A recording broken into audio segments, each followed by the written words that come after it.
வியாபாரம் படுத்த படுக்கையாக இருக்குதுங்க. என்ன பண்ணலாம் அப்படின்னு யோசனை பண்ணுவீங்க. திடீர்னு ஒரு நாள் கூட்டம் வரும், திடீர்னு ஒரு நாள் கூட்டம் வராது. இது வியாபாரத்தில் இருக்கக்கூடிய யுத்தி. அதாவது எல்லாருக்கும் ஒரே மாதிரி வாழ்க்கை அமையாது, மாறிக்கிட்டே இருக்கும். அப்படியேப்பட்டவர்களுக்கு எங்ககிட்ட குபேர பாக்ஸுன்னு ஒன்று கிடைக்கும்.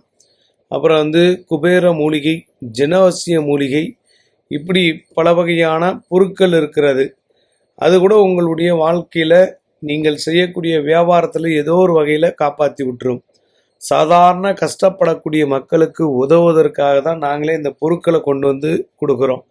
இது எந்தவித வியாபார நோக்கமும் அல்ல, மக்களுக்கு ஒரு உதவி.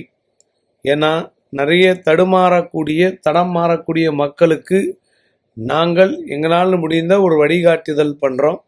தேவைப்படுறவங்க, எனக்கு பிஸ்னஸ் டல்லாக இருக்குதுங்க அப்படின்னா கடையுடைய ஃபோட்டோ வேணும், உங்களுடைய ஃபோட்டோ வேணும், 2 ஃபோட்டோ அனுப்புனீங்கன்னா அதுக்கு என்ன பொருள் கொடுத்தா உங்களுக்கு கரெக்டாக இருக்குன்றது சொல்லுவோம். தேவைப்பட்டால் வாய்ப்பை பயன்படுத்திக்கங்க.